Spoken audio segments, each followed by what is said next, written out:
Olá, tudo bem com você? Que bom, esse é um momento muito bom para mim, eu gosto desse momento de estar falando com você, de trazer um pouquinho da palavra de Deus para você. Eu tenho um tema bastante importante, bastante interessante, eu gosto muito e com certeza Deus vai nos abençoar neste momento.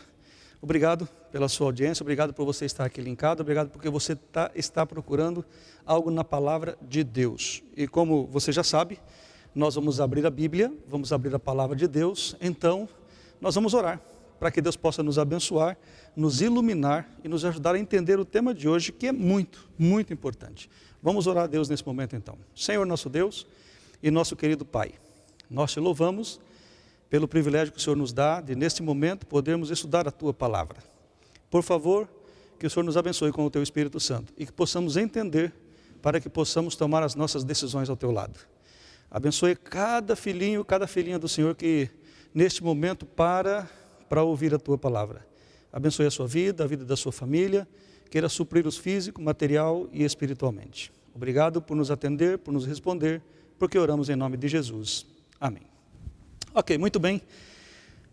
Sem demoras nós vamos entrar, vamos mergulhar aqui no assunto, porque hoje nós vamos ler, diferente dos outros vídeos, nós vamos ler vários textos para entender um tema muito importante. Se você quiser, você pode pegar um papelzinho, uma caneta, anotar os textos, ou voltar a assistir o vídeo quantas vezes você quiser para entender o tema. É um tema simples, não é complexo, como toda a palavra de Deus. Do que se trata o tema de hoje? Se trata de um texto de Paulo, que está em 2 Coríntios, capítulo 3, verso 14. Nós vamos ler daqui a pouquinho. Antes eu quero fazer uma pergunta para você, para que você possa já estar aí criando um ambiente para o tema de hoje. Você já ouviu alguém falar que o Velho Testamento foi abolido por Jesus? Você acredita que o Velho Testamento foi abolido por Jesus? Se você acredita, eu pergunto, você sabe o que é Velho Testamento e o que é Novo Testamento? Você sabe o que é que está envolvido nisso que Jesus aboliu? Pois bem, é este o tema e eu peço que o nosso Deus nos ajude a entender, compreender, para que nós possamos ter confiança total e plena na palavra de Deus. Eu quero ler esse texto para você. Eu estou aqui com uma versão da Bíblia, eu gosto dessa versão também, para alguns temas, é a edição corrigida e revisada, então ela traz alguns termos em alguns versos, que nos ajuda a entender, especialmente nessa questão do tema que nós vamos estudar agora. 2 Coríntios, capítulo 3, veja o que Paulo diz aqui. Está aqui, 2 Coríntios, capítulo 3, e o verso 14. Vou esperar você, se você quiser ler a tua Bíblia ou quiser anotar. Diz assim a palavra de Deus: mas os seus sentidos foram endurecidos, porque até hoje o mesmo véu está por levantar na lição do Velho Testamento, o qual foi por Cristo abolido. É isso mesmo, é exatamente o que você está ouvindo eu ler na palavra de Deus. Algumas outras traduções mudam algumas palavras e parece que fica um pouco incompreensível, especialmente a Revista Atualizada, segunda edição, e outras versões, elas mudam a palavra testamento para aliança. Tem uma outra versão que fala concerto. Tudo bem, não há nenhuma dificuldade, porque a palavra para testamento é de ATQ, e ela tanto faz menção à aliança, a concerto ou a testamento. No Antigo Testamento existe a palavra aliança no hebraico que é berit, é diferente de testamento em alguns contextos. Em outros contextos ela faz a mesma distinção do que faz testamento. Muito bem. Quem escreveu essa carta aos Coríntios é Paulo. Paulo escreveu 13 cartas do Novo Testamento e Paulo é muito profundo teologicamente. Paulo nos chama a atenção na teologia porque Paulo ele é inteligente, ele escreve de forma muito profunda e tem muitas coisas de Paulo que você precisa cavar um pouquinho mais fundo para poder entender o que a palavra de Deus está dizendo. Paulo, a sua tônica toda das suas cartas tem um tema principal, é a salvação que nós temos em Jesus Cristo. Paulo é cristocêntrico em todas as suas epístolas, mesmo como ele está chamando a atenção de uma das cartas, ele está falando da salvação que temos em Jesus. Aqui quando Paulo fala do Velho Testamento sendo abolido por Cristo, o contexto é salvação também em Cristo Jesus. Agora, veja uma coisa, queridos. Pedro, quando cita Paulo, falando dessa profundidade, aqui em 2 Pedro, no capítulo 3, olha que interessante o que Pedro fala de Paulo. 2 Pedro, um momentinho, está aqui. Diz assim, olha, verso 15, e o verso, capítulo 3, verso 15 e o verso 16. E tendo por salvação a longanimidade de nosso Senhor, como também o nosso amado irmão Paulo vos escreveu, segundo a sabedoria que lhe foi dada, falando disto, como em todas as suas epístolas, entre as quais há pontos difíceis de entender, que os indoutos e inconstantes torcem, e igualmente as outras escrituras para a sua própria perdição. É isso mesmo. Paulo é muito profundo, e tem muitas coisas que Paulo escreveu que você não consegue entender por uma simples leitura. Aliás, já gravamos um vídeo anterior que a Bíblia não é um livro de leitura, é um livro de exame, de pesquisa. É a palavra de Deus para você, e Deus deixou assim mesmo, sabe por quê? Para que você passe um pouquinho mais de tempo tentando descobrir as verdades que o Senhor deixou para você e para mim. Então veja, Pedro disse assim, Paulo escreveu profundamente sobre salvação, e há coisas que Paulo escreveu que é muito difícil de você entender, e que algumas pessoas pegam o que Paulo escreveu, não quer dar um pouquinho de tempo para entender o que ele está dizendo, e então prefere apenas ler o que está dizendo e dizer a si mesmo, e você acaba torcendo com isso o que Paulo escreveu e as demais escrituras para a sua própria perdição. Bom, eu quero trazer um problema agora para você. Paulo diz assim que o Velho Testamento foi abolido por Cristo, ok? E eu quero dizer para você que eu creio no que Paulo está dizendo aqui. Eu acredito que Jesus aboliu o Velho Testamento. Mas a pergunta é, o que é Velho Testamento? O que é Novo Testamento? É isso que nós temos que entender no que Paulo está dizendo. O problema agora que eu trago para você, para a gente começar a desvendar esse mistério da palavra de Deus, está no livro de Atos, no capítulo 24, onde o próprio Paulo, fazendo a sua defesa, estava preso, ele estava fazendo a sua defesa e ele declara algo impressionante. Olha o que Paulo diz, Atos capítulo 24, verso 14.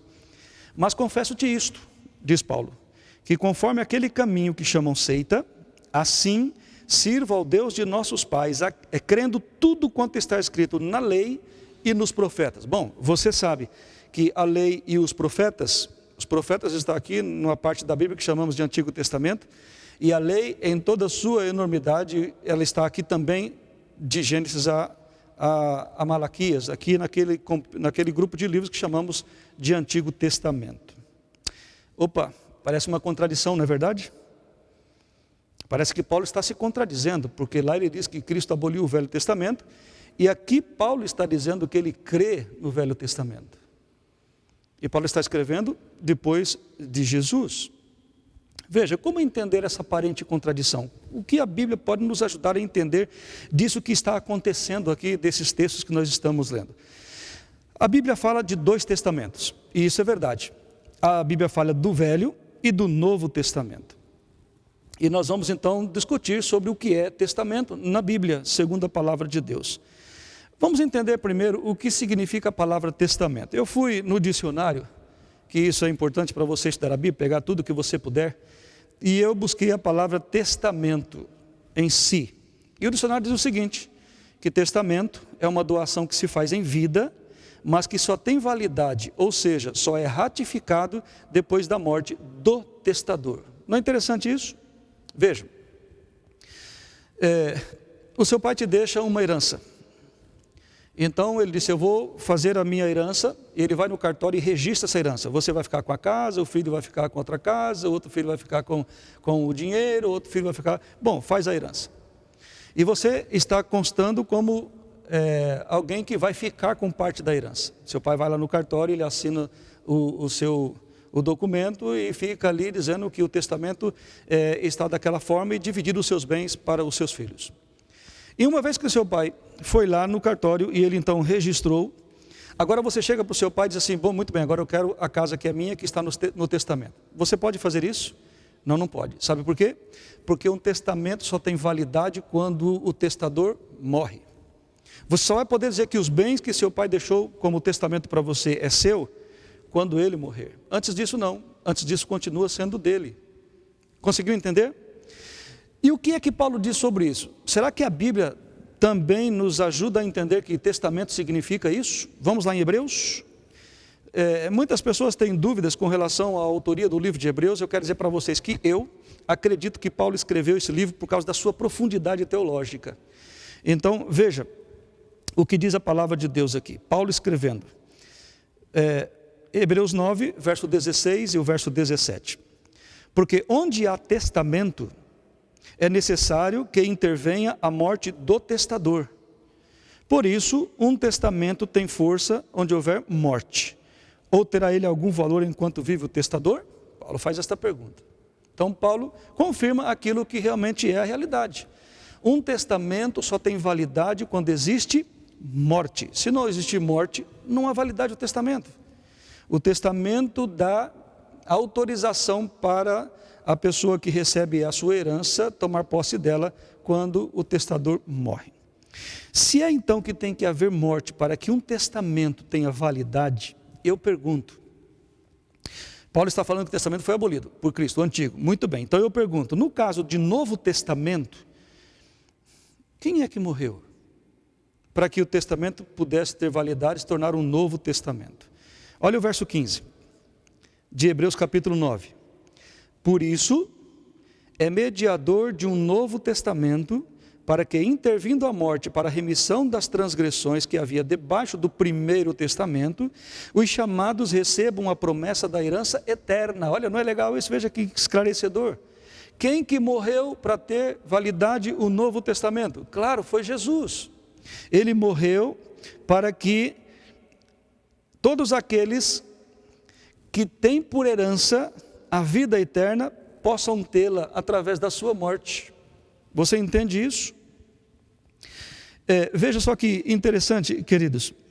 O que é que nós recebemos com a morte de Jesus? O que foi que nós ganhamos com a morte de Jesus?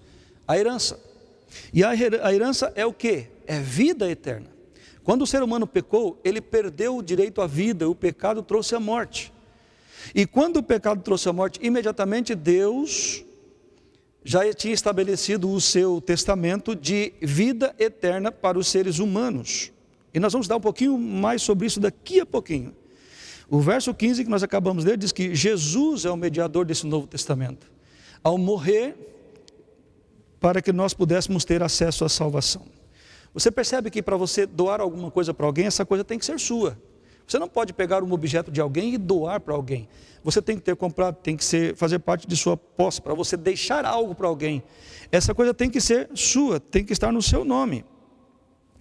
No caso de Jesus, Ele nos deu aquilo que Ele tem, aquilo que é dele, vida eterna. O seu sacrifício nos trouxe vida eterna. E como é que Jesus pagou o preço? Como é que Jesus nos comprou? Como é que Ele nos dá o direito de termos vida eterna? Aqui no livro de 1 Pedro, vou abrir já para você ver aqui, capítulo 1, verso 18 e verso 19, diz assim: sabendo que não foi com coisas corruptíveis como prata ou ouro que fostes resgatados da vossa vã maneira de viver, que por tradição recebeste dos vossos pais, mas como o precioso sangue de Cristo, como de um cordeiro imaculado e incontaminado. Percebe? Jesus nos dá o direito à vida como herança através do seu sangue. Não foi com coisas corruptíveis que Ele nos resgatou, mas com o sangue precioso dEle. Sabe, hoje o testamento ele é feito e dado sua validade em um cartório. Nos tempos bíblicos, um testamento ele era assinado com sangue. E no caso do Novo Testamento, o sangue é de quem? Lucas capítulo 22. Olha o que diz a palavra de Deus aqui em Lucas capítulo 22 e o verso 20. De quem é o sangue que deu validade no Novo Testamento? Lucas capítulo 22 e o verso 20. Semelhantemente, tomou o cálice depois da ceia, dizendo: este cálice é o Novo Testamento no meu sangue, que é derramado por vós. Uau, que legal, é bem esclarecedor esse texto. Você percebe que Jesus aqui, ele não diz que Novo Testamento é um conjunto de livros? Você percebe aqui que Jesus não diz que o Novo Testamento, ele começa em Marcos, em Mateus e termina em Apocalipse? Você percebe que nem os evangelhos e nem as cartas de Paulo fazem parte do Novo Testamento citado por Cristo? Cristo diz aqui que o Novo Testamento é o seu sangue. O sangue de Jesus é o Novo Testamento. Isso que nós chamamos hoje de, erroneamente, Novo Testamento, não é Novo Testamento. Esse conjunto de livros. Porque o Novo Testamento é o sangue de Jesus Cristo. Porque, veja, os escritos dos apóstolos, que começam em Mateus, com os evangelhos e vai até Apocalipse, começaram a ser escritos 20 anos depois desse acontecimento com Jesus. Você entende? Então, Jesus não poderia estar se referindo aqui a um conjunto de livros. Se, portanto, Novo Testamento não é um conjunto de livros, é o sangue de Cristo, então o que é Velho Testamento? Vamos ver na Bíblia? Vamos lá, Hebreus novamente, voltar a Hebreus capítulo 9. O que é agora Antigo Testamento? Hebreus capítulo 9, verso 18 até o verso 22. Diz assim a palavra de Deus, olha. Por isso, também o primeiro, se referindo ao testamento, não foi consagrado sem sangue. Porque havendo Moisés anunciado a todo o povo, todos os mandamentos segundo a lei, tomou o sangue dos bezerros e dos bodes, com água, lã, púrpura e hisopo, e aspergiu tanto o mesmo livro como todo o povo, dizendo: este é o sangue do testamento que Deus vos tem mandado. E semelhantemente aspergiu com sangue o tabernáculo e todos os vasos do ministério. E quase todas as coisas, segundo a lei, se purificam com sangue. E sem derramamento de sangue não há remissão de pecados. Viu aí? Muito bem. Novo Testamento, sangue de Jesus. Antigo Testamento também foi estabelecido com base no sangue. Mas que tipo de sangue? Sangue de bezerros, de cordeiros, de touros, segundo o pecado que eles cometiam no passado. Quando é que esse tipo de testamento foi estabelecido? Quando esse testamento foi colocado em ação? Claro, queridos, o que diz a Bíblia? Onde abundou o pecado, superabundou a graça. É claro, desde que entrou o pecado nesse mundo, esse testamento já foi colocado em ação. Entende? Veja, os profetas do Antigo Testamento nem existiam, quando Moisés recebeu de uma forma clara e abrangente esse sistema de sacrifício que dava direito às pessoas da remissão dos seus pecados e a certeza de serem aceitos por Deus. E eu quero ler para você como é que era isso no passado, em apenas 2 versos, tá bom? 2 textos da palavra de Deus. O primeiro está em Êxodo capítulo 24, só para você entender o que era esse momento para o povo. 24, verso 6 até o verso 8. Olha aqui. Êxodo 24, verso 6 até o verso 8. E Moisés tomou a metade do sangue e o pôs em bacias, e a outra metade do sangue espargiu sobre o altar. E tomou o livro da aliança e o leu aos ouvidos do povo, e eles disseram: tudo o que o Senhor tem falado faremos e obedeceremos. Então tomou Moisés aquele sangue e aspergiu sobre o povo e disse: eis aqui o sangue do testamento que o Senhor tem feito convosco sobre todas estas palavras. Em algumas traduções você vai ver esta palavra testamento como aliança, em outras como concerto. Lembra que ele está falando do quesito de salvação, que é o mesmo assunto de Jesus. Então esta palavra aqui, seja aliança, concerto ou testamento, tem a ver com sangue, não com um conjunto de livros. E para que servia esse tipo de sacrifício? Para que servia esse sistema de perdão provisório baseado na morte, no derramamento de sangue de um cordeiro, de um animal, de um touro, de um animal que não tinha nada a ver com a condição do ser humano? Uma vez que, claro, sem derramamento de sangue não há remissão de pecados. Eu quero que você veja aqui no próximo livro de Levíticos, no capítulo 5, o verso 17 até o verso 19. Diz assim a palavra de Deus: e se alguma pessoa pecar e fazer contra algum dos mandamentos do Senhor aquilo que não se deve fazer, ainda que não o soubesse, contudo será ela culpada e levará a sua iniquidade. E trará o sacerdote um carneiro sem defeito do rebanho, conforme a tua estimação, para expiação da culpa. E o sacerdote por ela fará expiação do erro que cometeu sem saber, e ser-lhe-á perdoado. Expiação de culpa certamente se fez culpado do Senhor. Você entendeu para que servia esse sistema provisório de sacrifícios? Era para dar ao ofertante, para dar à pessoa que cometia um pecado, o direito da absolvição pela condenação do pecado, que é a morte. Aqui era um plano estabelecido por Deus, provisório, que não teria nenhum sentido, nenhum valor, se não fosse o Cordeiro de Deus que tira o pecado do mundo, aquele que seria o sacrifício perfeito, o sangue melhor. Entende? Esse sistema era até que o próprio Deus morresse para que o testamento pudesse ter validade. Porque até aqui era apenas um tipo que encontraria o seu antitipo no final, quando Jesus Cristo voltasse, quando Jesus Cristo viesse a essa terra, para então dar a sua vida, para morrer, dando validade ao testamento. O ser humano perdeu o direito à vida quando pecou. E então, quando Adão e Eva pecou, eles tinham que ter morrido, porque Deus disse que se comesse da árvore do conhecimento do bem e do mal, eles morreriam, mas eles não morreram imediatamente. Sabe por quê? Porque Deus havia feito uma herança e subestabelecida e dando essa herança a estas pessoas, provisoriamente, através da morte de um cordeiro que representava a morte do próprio Deus na pessoa de Jesus Cristo. O ser humano perdeu a vida eterna e agora Deus dá para o ser humano de volta a vida eterna como herança. E ele então vai no cartório celestial e registra ali que você tem direito à vida. Só que essa vida só pode ser sua quando o testador morrer. Consegue entender? Está claro para você? Vamos voltar aqui no livro de Hebreus, no capítulo 9, para a gente ver esse verdadeiro sangue, tá bom?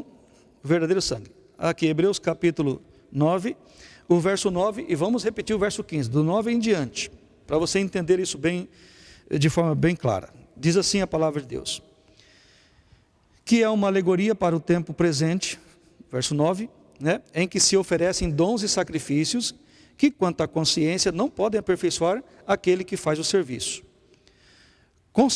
consistindo somente em comidas e bebidas e várias ablusões e justificações da carne, impostas até o tempo da correção. Mas, vindo Cristo, o sumo sacerdote dos bens futuros, por um maior e mais perfeito tabernáculo, não feito por mãos, isto é, não desta criação, nem por sangue de bodes e bezerros, mas por seu próprio sangue. Olha aqui, por seu próprio sangue entrou uma vez no santuário, havendo efetuado uma eterna redenção. Porque se o sangue de touros e bodes e a cinza de uma novilha espargida sobre os imundos os santifica quanto à purificação da carne, quanto mais o sangue de Cristo, que pelo Espírito eterno se ofereceu a si mesmo, imaculado a Deus, purificando as vossas consciências das obras mortas, para servirdes ao Deus vivo. E por isso é mediador de um novo testamento, para que, intervindo a morte para a remissão das suas transgressões que havia debaixo do primeiro testamento, os chamados recebam a promessa da herança eterna. Claro, não é? Que legal. A palavra de Deus é um livro muito fantástico, queridos, e ela se explica a si próprio. Tudo que você precisa fazer ao ler um texto complicado é orar e, com humildade, se aprofundar um pouquinho mais. O que a palavra de Deus diz? Que ok, o sistema sacrificial teve a sua validade, como herança para aquelas pessoas que viveram no passado. Mas então, Cristo Jesus vem, como o próprio Deus, que nos deu a herança, que é a vida eterna. Ele morre para dar validade. Veja, se aquelas pessoas do passado que ofereciam sangue de animal, não tivesse a certeza, ou não tivesse a realidade de Cristo ter vindo morrer, nenhum deles teria salvação. A salvação não estava no animal, não estava no sangue que oferecia. A salvação está em Jesus. A herança vem de Deus, Ele tem vida. O animal não tinha vida, mas Deus tem vida. A herança vem dEle. Mas para que eu possa ter acesso a essa vida, para que eu possa dizer, eu tenho essa propriedade, o testador precisava morrer. Então Jesus Cristo, o que Ele vem e faz na cruz? Ele na cruz, ao morrer, Ele aboliu o Antigo Testamento. Ele aboliu o sistema sacrificial, que dava direito provisório à vida das pessoas, até que o próprio Cordeiro de Deus viesse, e então morresse, e definitivamente nós temos agora acesso à herança que Deus nos dá. Entendeu? Eu acho que ficou bem claro, eu acredito que é muito claro isso. Aqui no livro de 1 João, no 1 João capítulo 1, o verso 7, diz assim: mas se andarmos na luz, como Ele na luz está, temos comunhão uns com os outros, e o sangue de Jesus, seu Filho, nos purifica de todo pecado. Você entendeu, queridos? Você hoje não precisa mais de um sacrifício de animal, você não precisa mais de um sacerdote intercedendo por você, você não precisa mais nada disso, Cristo aboliu isso tudo. Esse é o testamento que Cristo aboliu, o sangue dos animais que leva à salvação. Quando Paulo fala disso no Novo Testamento, está falando do sangue de Cristo, está falando de salvação em Jesus. Então Jesus, ao oferecer o seu corpo na cruz, ao verter o seu sangue, Ele está cancelando tudo aquilo que era provisório e transferindo tudo aquilo para então o Cordeiro de Deus que tira o pecado do mundo, o verdadeiro sacrifício que é Jesus Cristo. Consegue entender isso? Muito bem. Jesus veio então para ratificar com a sua morte a certeza que nos tornássemos herdeiros da vida eterna que foi firmada no testamento, ou seja, o sangue dos animais provisórios do passado, e agora, definitivamente, o Novo Testamento no sangue de Jesus, que dá direito ao ser humano, a despeito de ter perdido a vida eterna, tê-la de volta em Jesus Cristo. Agora, para que a gente pare de acusar Cristo de ser contra Deus e excluir a palavra de Deus, o que é que Jesus não aboliu? O que Ele não veio abolir? Eu quero que você leia comigo Mateus capítulo 5 e o verso 17. Mateus capítulo 5 e o verso 17. Diz assim o próprio Jesus falando: não cuideis que vim destruir a lei ou os profetas. Não vim abrogar, mas cumprir. Olha aqui, Jesus não veio abolir nem a lei e nem os profetas. Jesus veio cumprir, porque Ele é o Cordeiro de Deus que tira o pecado do mundo. Ele é o nosso substituto. Então Ele tinha que cumprir todos os requisitos de uma lei quebrada, de uma rebelião contra Deus, e vencer todos os ataques do inimigo para que Ele pudesse ser suficientemente completo para me salvar. Então, ao cumprir, ele não vem, ao cumprir ele não descarta, ao cumprir ele não joga fora. Ele disse: eu vim cumprir, e a vitória que eu obtive também é a sua vitória se você estiver em mim. Você vai ser feliz em guardar a lei, você vai ser feliz em ouvir as respostas de Deus aos profetas, que traz uma mensagem direta de Deus para você. O que mais Cristo não aboliu? Capítulo 22, verso 40.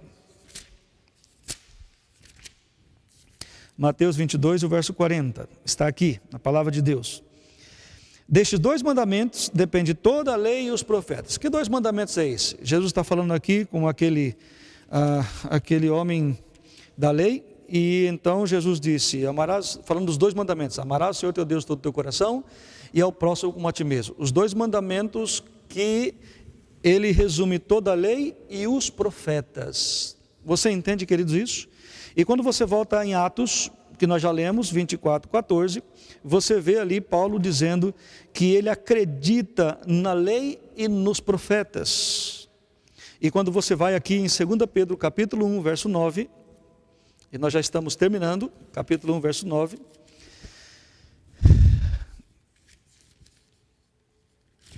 Segunda Pedro, capítulo 1. E o verso 9, parece que eu me perdi aqui um pouquinho. Vamos voltar aqui, parece que eu me perdi um pouquinho, mas eu acho já para você, tá bom? O texto, você merece o texto. 2 Pedro 1, 19, é isso. Diz assim: e temos muito firme a palavra dos profetas, a qual bem fazeis em estar atentos, como a luz que alumia em lugar escuro, até que o dia amanheça e a estrela da alva apareça em vossos corações. Muito bem. A palavra dos profetas, queridos, vigora até hoje. A lei de Deus vigora até hoje. Jesus disse em Lucas 16, o verso 17, que nem um tio ou um jota passaria dali até que tudo fosse cumprido. Agora a pergunta é, então por que nós chamamos esse conjunto de livros aqui, olha, de Antigo Testamento, daqui para cá, e esse daqui de Novo Testamento? Por que nós chamamos assim? De onde é que veio isso? Apenas um pequeno resumo. No ano 200 depois de Cristo, um eminente padre latino chamado Tertuliano, ele reuniu as cartas dos apóstolos e pela primeira vez ele fez um livro. E ele deu o nome desse conjunto de livros de Novo Testamento. Eu não sei se por conhecer o que significava ou porque eram novos escritos dos apóstolos, mas ele deu o nome de Novo Testamento. Nome este de Novo Testamento que Jesus não deu a um conjunto de livros, Jesus deu ao seu sangue. E por consequência passaram a chamar os escritos dos profetas de Velho Testamento, que ambos constituem um erro, porque Velho Testamento é sangue de animais, Novo Testamento é sangue de Cristo. Conseguiu entender isso? Veja, queridos, há algumas versões que traduz a palavra testamento para aliança, e em muitos casos não faz sentido, porque se for uma aliança, para uma aliança comum, não existe morte, não existe sangue. Por exemplo, Deus fez uma aliança com Noé, que ele não destruiria mais o mundo com água, e a aliança de Deus foi um arco-íris. Então toda vez que Noé olhasse para aquele arco-íris, e eu e você olhamos para ele hoje, a gente se lembra da promessa, da herança, da promessa de Deus, da aliança com os seres humanos, que o mundo não seria mais terminado em água. Casamento, por exemplo, casamento é uma aliança que você faz com alguém. Se esse tipo de aliança fosse tratado do significado de testamento, então alguém tinha que morrer no casamento, e ninguém morre, é só alegria, é só festa, não é? Conseguiu entender, queridos? Antigo Testamento não é um conjunto de livros. Antigo Testamento é o sangue de animais, um sistema provisório de salvação, que permitiu o pecador ter os seus pecados perdoados provisoriamente, até que Jesus Cristo viesse. E quando Jesus Cristo veio, com o seu sangue, ele aboliu o Antigo Testamento. Você não precisa mais dos animais, não precisa mais do sacerdote, você tem Jesus. Consegue entender, queridos? Meu desejo é que você tenha paz no seu coração, é que você confie nesse livro. Ele é a palavra de Deus. Não é um livro com palavras perfeitas e com histórias perfeitas. Sabe por quê? Porque é um livro de seres humanos, que envolve seres humanos. É a história de um Deus santo buscando seres humanos perdidos. E a história dos seres humanos que creem em Deus não é uma história de perfeição. Nenhum ser humano é perfeito. E Deus não esconde que o ser humano precisa da sua graça. Por isso os erros estão ali em algumas situações. Mas é a palavra de Deus, um livro de Deus para você. E quando alguém falar para você que o Antigo Testamento foi abolido, diga graças a Deus, glórias a Jesus, porque foi mesmo, Jesus aboliu, mas não é livros, não são leis e profetas. Porque muitos cristãos evangélicos acreditam que o Velho Testamento foi abolido, então eles pensam assim, bom, já que Cristo aboliu o Velho Testamento, eu vou crer só no que eu quero. Então escolhe alguns profetas, salmos e provérbios e diz, é o que eu creio. Isso é errado, queridos, porque não é isso que Jesus aboliu. Jesus aboliu o sistema sacrificial, que era o Evangelho para as pessoas da antiguidade. Que Deus te abençoe, que haja paz no seu coração, que você vá à Bíblia com um espírito humilde, para buscar respostas do Senhor, para que te leve à salvação e à alegria. Posso orar por você nesse momento? Vou orar por você. Senhor Deus e amado Pai, obrigado por esse momento que aqui passamos, obrigado pelo estudo da Tua Palavra, obrigado Senhor, porque és o nosso Deus e nos deixou uma carta de amor, para nos revelar as Tuas verdades e nos conduzir seguros, para vivermos nesta vida de acordo com a Tua vontade, então certos de que um dia estaremos contigo na eternidade. Por favor, que a Tua bondade, o Teu Espírito esteja com cada um dos Teus filhinhos e filhinhas que assistiram nesse momento e presenciaram nesse momento esse estudo da Tua Palavra. Por favor, aumenta-nos a fé, dá-nos a Tua graça e continue nos revelando as Tuas verdades, para que tenhamos certeza e esperança nesta terra. Obrigado por nos ouvir, porque oramos em nome de Jesus. Que Deus te abençoe e que Deus traga paz ao seu coração. Um forte abraço.